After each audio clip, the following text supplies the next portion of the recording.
So my name is Spencer Fisher. I'm at Q10 Westcap. I've been here over 6 years now, and we are a full-service commercial mortgage bank. We primarily focus on life insurance company lending, having 14 semi-exclusive and exclusive life insurance company lenders we represent. So we'll originate loans on commercial real estate for those lenders and also service the debt. So through our Q10 platform, we service over 11 billion in loans. So we'll be with you through the full life cycle of originating the loan and then also servicing the loan, collecting the payments, and being there to help if anything comes out throughout the term of the loan. We don't just originate it and move on. Q10 Westcap's a private commercial mortgage bank. So it was started by a guy named Steve Beck and his other partner back in the day. And they've been around in several different forms for over 35 years with different names, Capmark, different things to that extent. And then at one point they were bought by GMAC, and then they were top producers at the GMAC office, but then GMAC, who used to be a large commercial mortgage bank, got hyper focused on doing CMBS loans. And so that didn't fit well with our life insurance company clients. And so our life insurance companies asked Westcap to buy themselves back. So we did that and we reformed Westcap, over 10 years ago now. And so that's the history of Westcap. As a core, they've been moving around under different names, but they've got a 35-year history. And as I mentioned, in that 35 years, no loans have gone bad. And so that really makes a difference because lenders who have the best capital are receiving a dozen loan requests a day. They don't have the time to even read them all.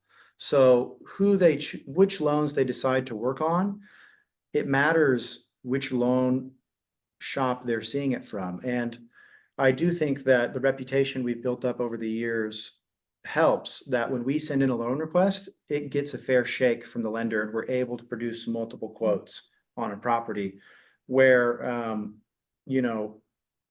in other cases with other brokers, they might have a harder time. And that also leans to, I think we have a large focus at Westcap on making sure that if we say something's going to get done, it actually does get done. I like that. We're highly focused on presenting deals and presenting the facts, getting our complete underwriting together before we send a package out so that when the lenders receive it, they know it's a good deal. They know it's coming from us. They know they can quote it and they can get it through loan committee quickly. One of my proudest moments at Westcap was I sent off a loan request, and I had been working on the loan request for over a week. I probably put over a dozen hours into it, writing it. It's a 20-page document, sent it to one of my lenders. I've closed deals before, and they quoted it in 4 minutes. Oh, wow. They looked at it, they knew where my summary was, quoted it, and then the quote didn't change. And that was the winning quote. And we closed the loan 60 days later. I love that because I've had clients get SBA loans and the original quote that they were given is not what the loan ends up being. And there are like huge surprise fees at the end that they weren't told about. Yeah, that's actually something, I'm glad you brought up SBA. I think that's one of the other specialties, or not necessarily specialties, but areas where we're able to help clients is there are life insurance companies will do loans on industrial buildings with an owner user. So SBA is not the only source out there, or bank balance sheet's not the only source out there. We can get the loan done oftentimes with our life insurance companies. And the way we do that is the landlord will often have the tenant whose business he owns sign a long-term lease. And then with that long-term lease in place, we're able to get the property financed. So I've done several of those over the years. And it's a change for borrowers because they don't have to put up deposits. So they have more money available to reinvest back into their business. And also, oftentimes they have some weird underwriting guideline where they're not able to get an SBA loan, even though they've got a fantastic credit history. So they haven't necessarily done anything wrong, but they might have violated an SBA guideline in the past that was kind of nebulous, like maybe they didn't complete repairs in time. Right. So we are able to step in and provide a solution. mentioning that you also do out-of-state loans? Yes, we often do. You know, our most common client base is in Southern California, but that's only because that's who we're around. What we can definitely do loans out of state. Typically, we like to be in larger markets, but we do a lot of loans in other states, Arizona, Texas, Utah. We've done loans in Atlanta.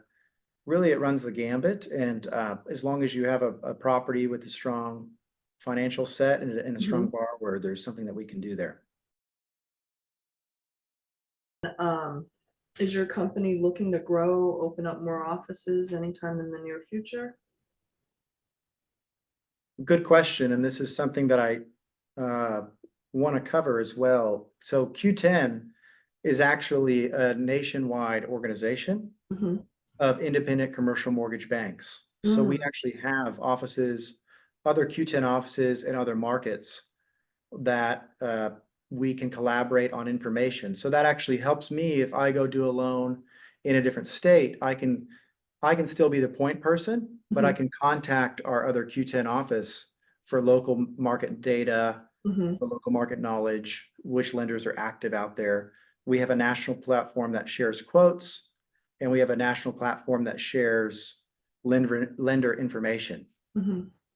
So we're able to offer that national platform with also a localized private company that's able to focus in on your needs. I like that. You have the strength of being a national company, but the local market expertise of a boutique lender. Absolutely. Yeah. We're not hamstrung by national directives. We each individually are, you know, doing what we think works best for our clients. Very cool. In the life insurance company bucket, that's a bucket that mostly fits long-term holders, somebody who has a stabilized property that, you know, really has a stable income stream. And then my other bucket of money that I focus in on is I'm a HUD loan officer for Bonneville Multifamily Capital. And on that, I don't charge any extra broker layers or fees. My fees are entirely paid for out of the minimum HUD fees. And that's really a good source for multifamily development and multifamily refinance. So they've got two programs over there. And the nice thing about them is that they always have money because it's loans backed by the government. So there's always the demand for that capital. And then the reason why people typically use us over at Bonneville is we have a couple things. We have our lender team works in the same floor as our MAP underwriters. So our MAP underwriters are able to talk to the legal very early on in the process and get quick feedback. Other reasons people work with us is because we're more of a boutique shop where we can really focus in on your deal. If we're working on your deal, it's not one of 100, it's one of a few that we're hyper focused in on, and we're going to try to give you the best service. So there are several unique qualities. One is that they do not require deposits, so you do not have to have a deposit relationship with them. Often these loans are non-recourse, so the lender's only recourse is that they would take back the keys to the property. However, I should note that in Westcap's 35-year history, we've never had a loan that we originated for close. So we're not in the business of taking back keys. But if you go to a bank, for instance, recourse with them means if the deal goes sideways, they can take your house, your business, your car, everything's on the line if you sign a full recourse loan. So often people are looking for non-recourse. Often these are nicer properties or even older properties with a good basis, a lower LTV, where they really deserve a lower interest rate. And so they're very competitive on interest rate, and they can also provide a longer term. So they can do anywhere from 3, 5, 10, 15, 20, 25-year terms. Where at a bank, you're probably typically going to get a 7 to a 10-year term. What is your typical deal size?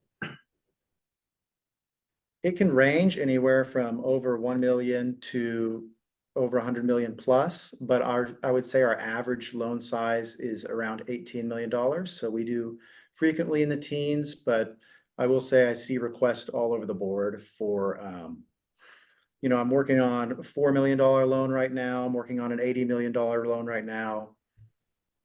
It just runs the gambit, and we're really focused more on, does the deal underwrite, and is the borrower someone who we can work with and get the deal done? So Westcap does have a very established presence out here in Southern California. So we have a good amount of repeat business. However, borrowers change. So we actually do have a bit of a push right now to go out and meet some new borrowers, also to help out others where maybe their banks aren't going to be there for them in the next couple of years. So doing probably similar to what other people are doing, but calls, I try to make several calls every day to reach out to new borrowers, go to in-person meetings, say hello to them. Networking events. We've got several different networking groups in Southern California that are great to go to and meet potential borrowers or staff of potential borrowers. And then I've even had success closing several loans just with good old-fashioned lettered mail. So Oh, I'll wow. write out a letter, sign my name, put in a business card, to tell them I see their property and I see they have that loan, and we've done the loan down the street. So sending someone a letter has proved fruitful in the past. So there's all kinds of different avenues. And then obviously with this, LinkedIn can be a great source as well. I know several people are starting to find business on LinkedIn and different sources such as that. We really are across the board, aside from that focus on multifamily with HUD, but we close a lot of industrial buildings, single tenant and multi-tenant warehouses.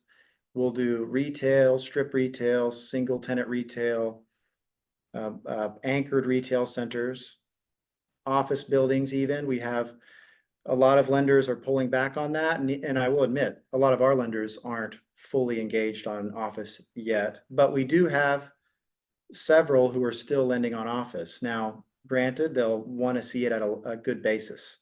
So 50% LTV is not actually based on a DCR will end up being a higher LTV loan because of the debt coverage ratio. So you may think I have a low loan to value loan, but if you're 50, 58% loan to value, you might be at a max leverage. So really we're seeing more attraction for those office buildings below 50% LTV. And also lenders want to see a rent roll that has a lot of little tenants, multi-tenants, good occupancy, good history, and a strong sponsor who can pay for TIs as they come up. Are you doing refis and construction loans as well? We're doing, yes, all three. So new loans, whether that be a refinance for somebody who already owns the property, or they are going through a purchase, or there may be construction even in some instances. I will say if you're going to purchase a property, one advantage of using a life insurance company lender, particularly if you're going through a 1031 exchange where you have a date where you have to get this done, is the life insurance company lender is often able to, or in all cases, able to lock the rate up front.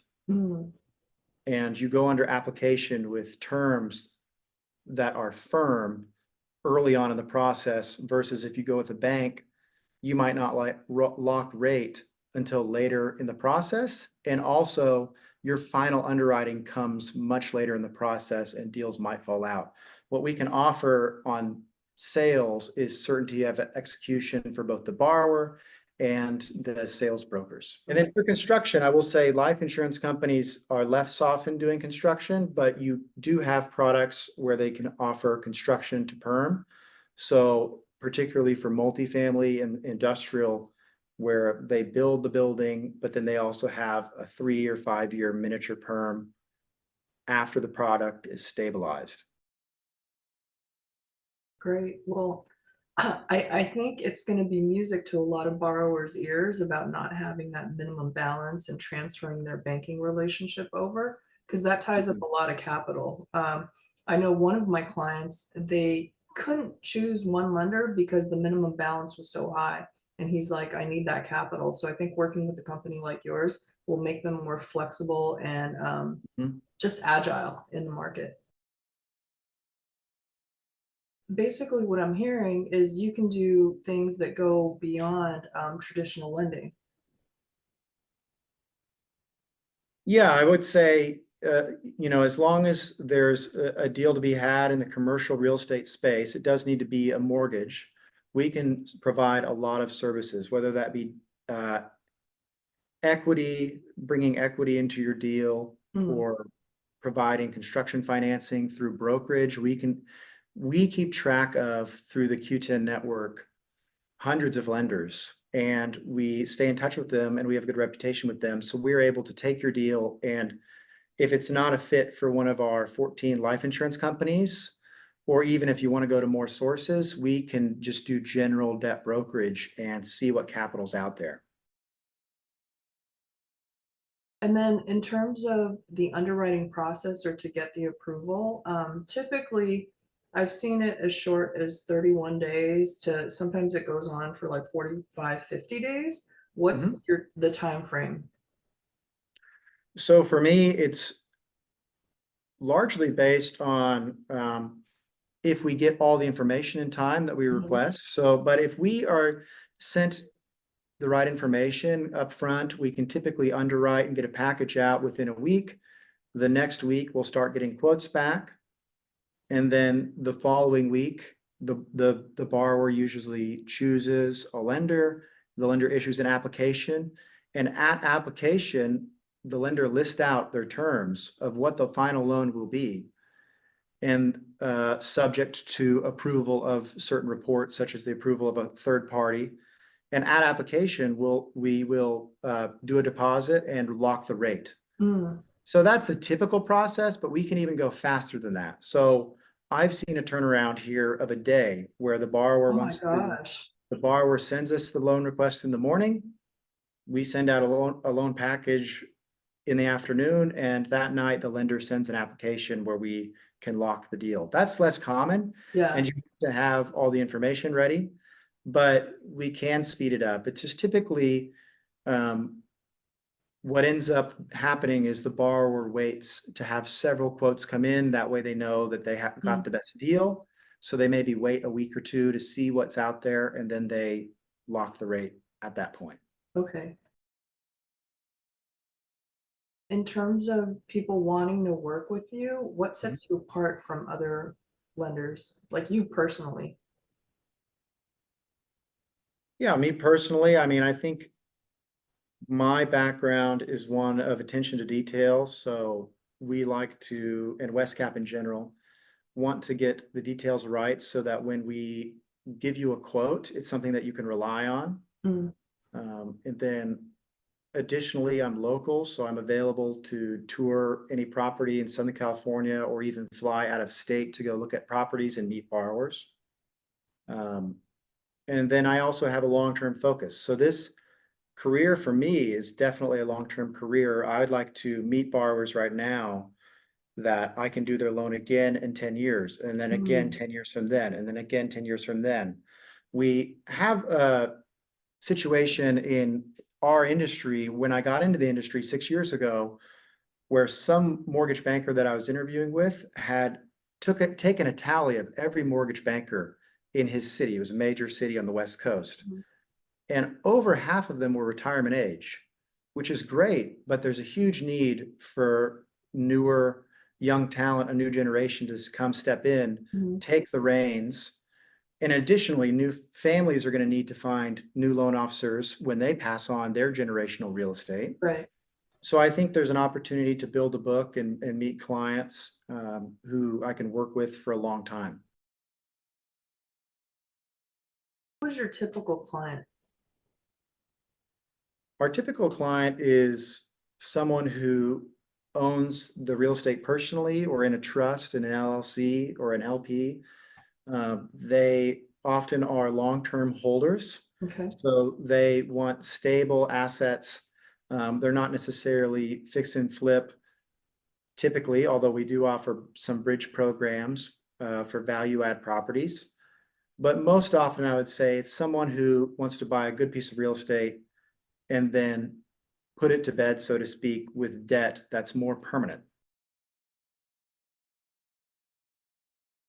One other program that I wanted to mention was credit tenant lease loans. Mm, So if you have a property that is leased to, say, a municipality or someone else with a good credit rating, meaning mhm. BBB or above, at a long term, probably 15 to 20 years, then we can actually go out and get what's called a credit tenant lease loan, where we underwrite not to a 125 DCR like you typically see, Mhm. but actually we can go all the way down to a 1.0 DCR. Oh, wow. So you can get up to 100% loan to cost and loan to value on your property. It's only based on that DCR number. Okay. So that's something that we can offer, and we've done several in the past. I'm working on right now over $80 million in CTL loans. So it's really something that we can provide some value. And then we also have a special program where American lenders are often tied to needing to fully amortize that property, fully amortize that loan Mhm. by the end of the lease. Or if they go on, they have to pay for mortgage insurance, which is expensive and usually doesn't work from what we've seen. Mhm. We have a non-US lender who is able to look at the value of the real estate and of the land. Oh, So wow. at the end of your lease, they can consider how much will that property be worth and increase your loan amount. Okay. So there's options out there, and that's something that we can specialize in. So if you have anything triple B or above, a triple A, a double A, those are properties that we should be looking at. And then you mentioned early on that you also provide equity, so you come in as a capital partner to certain deals. Correct, and that would be equity brokerage. So it wouldn't be us personally. It's not, Westcap doesn't have a fund, but we do have several sources and even past borrowers who are available to provide equity into deals. Mm, Although I will say, this stands to with our reputation, we most often offer that to borrowers who we've done deals with in the past. okay. So if we've done debt with them in the past and then they want to do a new venture, perhaps we have another borrower who could work well with them. That often comes into play with a borrower who may be specialized in one product type. Say they specialize in retail, but they want to build a hotel. Mm, Maybe we partner them together with the hotel developer so that they can bring in not only equity but knowledge into their mixed use deal. okay. That is so cool. I like that. It's like you reward the history of the relationship with the borrower.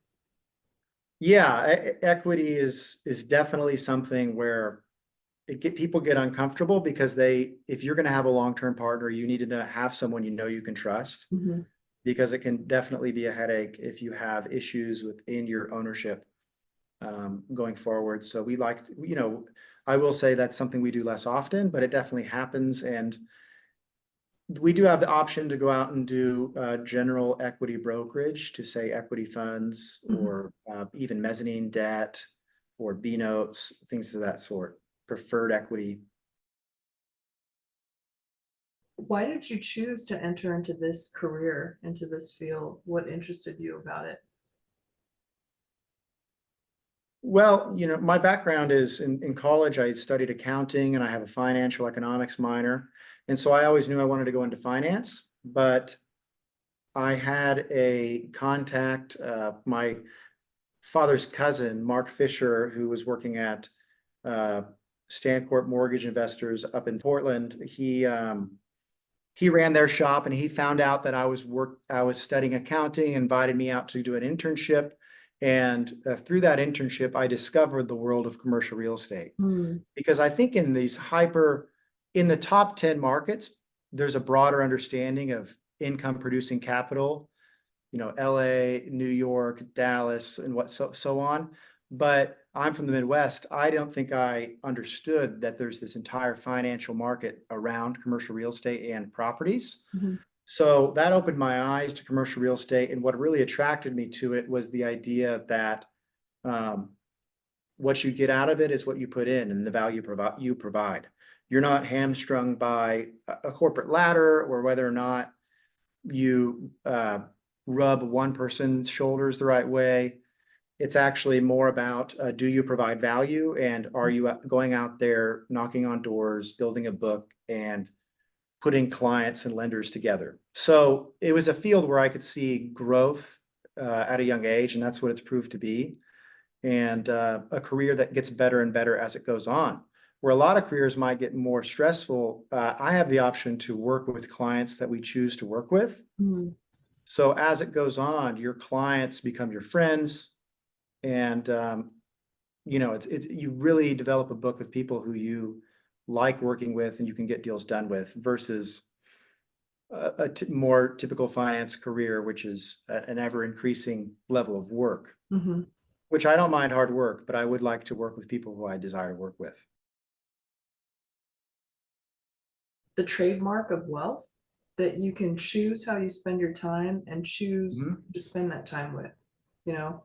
So I think you're really hitting something that's really important to people.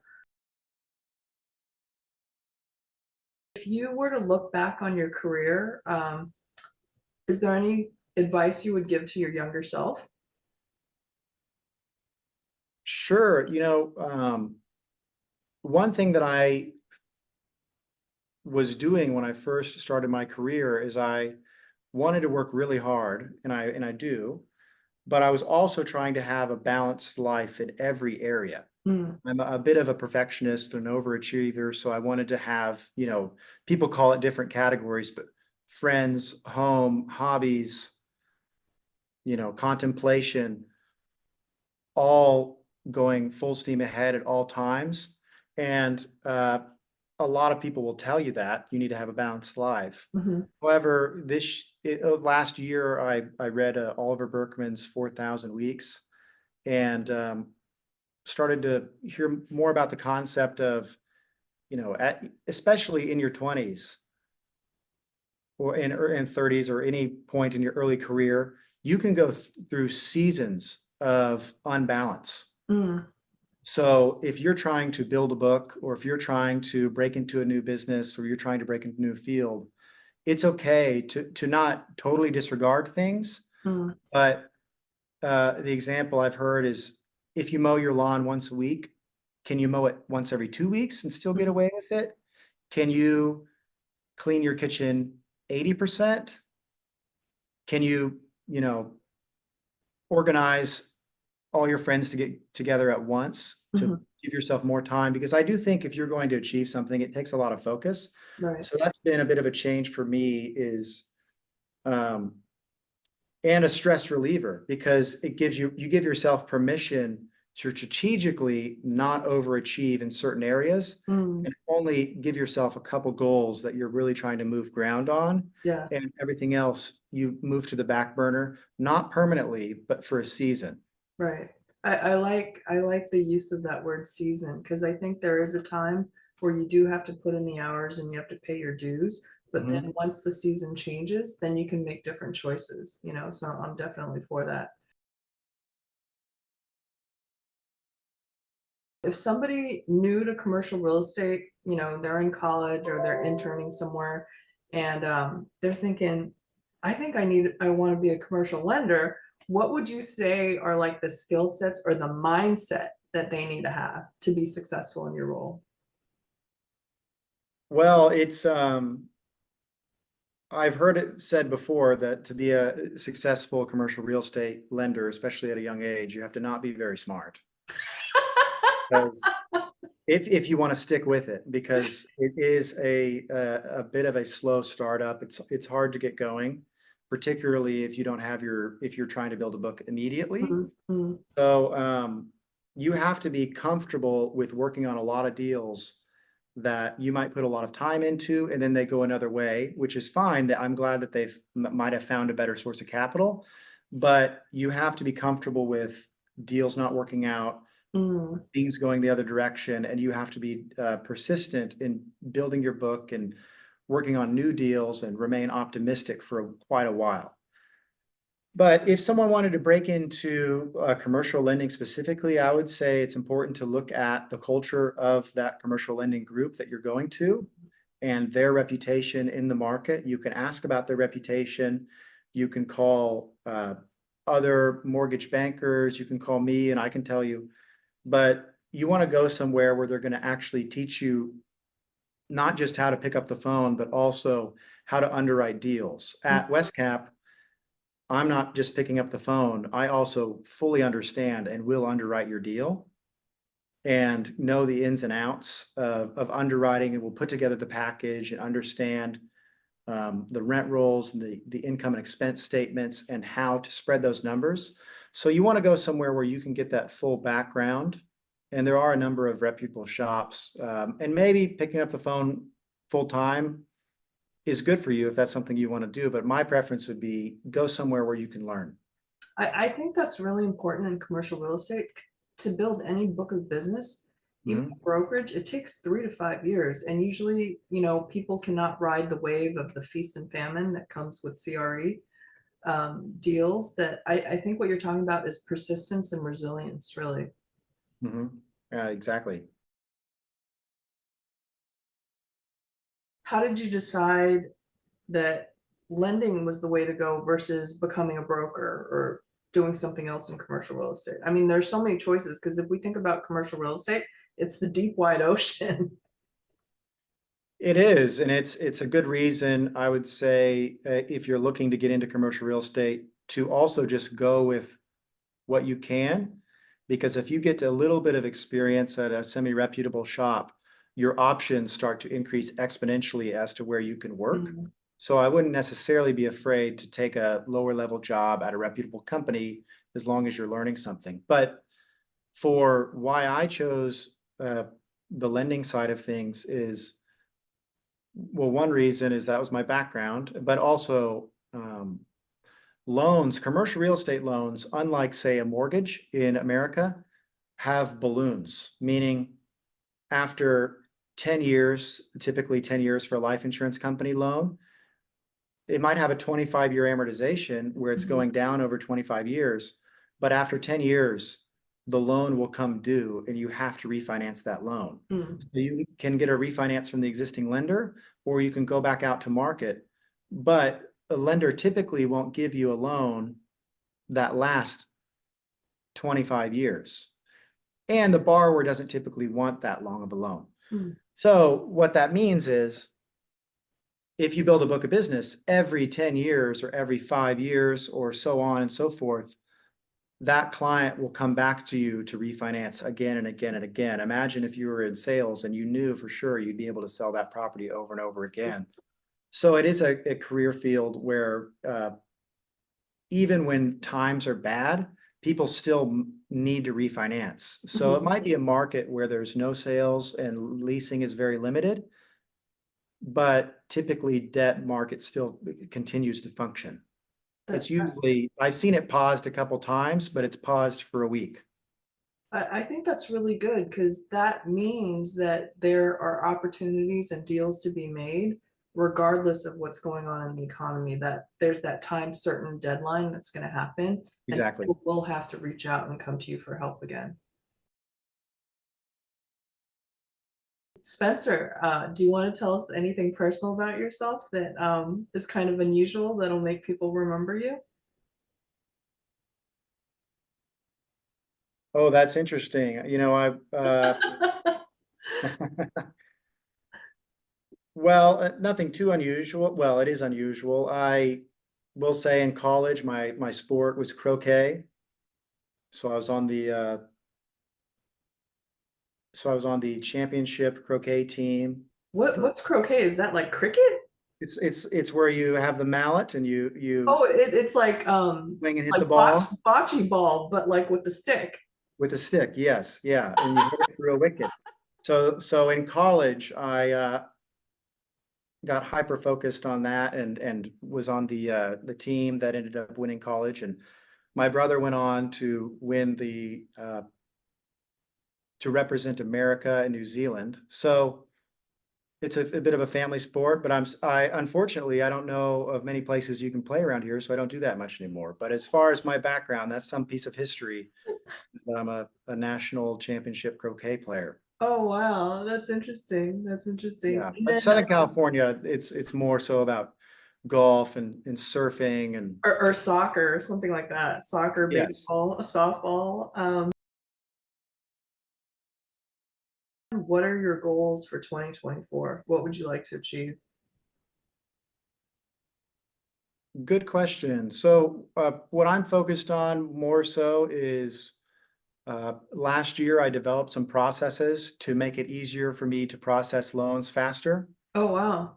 So I have um, underwriting workbooks that I've built that make it easier for me to go through and underwrite your deal. And one of the reasons I've done that is to make it possible for me to free up more time for business development. So this year is a Mm. year where I'm making several calls each day and building up more clients and trying to meet more people, particularly in the multifamily space, particularly anyone who wants HUD or life insurance company financing. Um, so that's the goal, is to just be making calls every day as a baseline.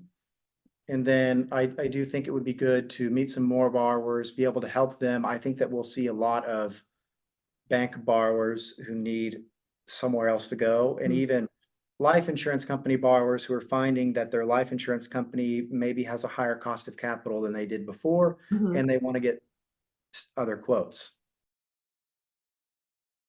What is like your sweet spot of client that you're like, if I could refer you some business, who would that be?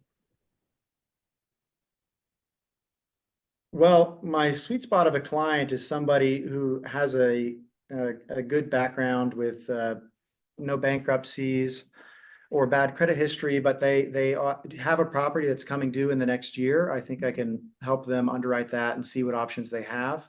We do have a wide range of options available. Um, in particular, those properties who maybe somebody has a site that they want to develop 2 years from now, Mhm.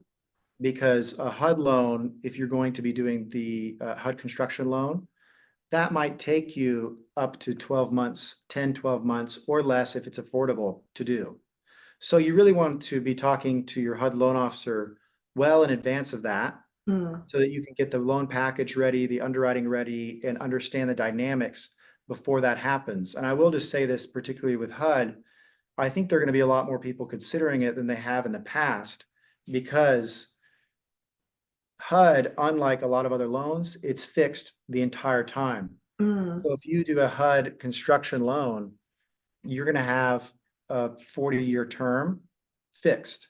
So rather than, if you get a loan with a different lender, do you really want to be worrying about interest rate risk 10 years from now? So you can know day one when you start building the property that it pencils and that you won't have that interest rate risk going on down the road. And then after year 10, it's open to prepayment, so people will be able to pay that off. Oh, wow. In addition to the HUD business, life insurance company business, anyone who's done a life insurance company loan before, they might have access to capital, but I'm certain that we can be competitive and provide competitive quotes that uh, oftentimes would beat their existing lender. Mhm. We have a good staple of lenders, and not all mortgage bankers represent all lenders, and we have access to semi-exclusive capital with our life insurance companies who can provide good quotes for people. Better relationships equals better quotes, Mm. not just with your mortgage banker, but also with their lenders. So we had a deal, we closed a large over 100-unit apartment building last year, where the DCR on that deal was so low, I can't even advertise it because we're not sure we can replicate it. Mhm. But the lender, who's from the East Coast, had toured the property the year before and they had met the borrower. Mm. So it would be a good idea if you have a loan coming due in the next year or in the next 2 years to let your mortgage banker know, I'm available for a meeting and I'm available if you want to have lenders tour the property when they come visit town. Because a lot of lenders don't live in your market, but they come to your market once a year. So if you let your mortgage banker know that they can go visit and they can meet you, that will help significantly help that lender when they go to credit committee to be able to say, I've seen this property, I met this borrower, let's do a favor for him, let's lower our standard floor, let's increase proceeds, give him a better rate. So that's be something that I think that borrowers could be on the watch out for. And certainly if you want me to take a look at something, they could reach out to me as well. And so Spencer, if people want to get a hold of you, they want to meet with you or inquire about their situation, what's the best way to reach you? I'm available by my cell, 949-294-9736. They can call or they can text me. I'm happy to set up a meeting, or they can email me at sfisher@q10westcap.com. And then I'm also based out of Irvine if we want to set up a meeting and you want to stop by the office. We just removed our bullpen, our cubes, and replaced the furniture. So please come stop by, and particularly if you own some real estate, I'd love to meet you. Wow, what an invitation. That sounds Yeah. great. Okay, well, I wanted to thank you for your time, for your thoughtful answers. I think I learned a lot just from our conversation. And I can think of a few clients that I think would really benefit from what you offer that's different from a traditional lender. Well, I just wanted to say, I appreciate you having me on. I thank you a lot and look forward to talking again soon and talking to the listeners as well.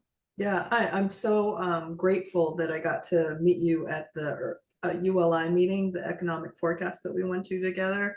So that was really cool. I was just impressed by what you did and the size of your loans, and I was like, wow, this is amazing. So I just thought like more people need to know about what you do. Oh, well, thank you. And thank you for the time here, and always great talking with you. And that's it for today's CRE Spotlight. Thank you, everybody. We'll see you next time.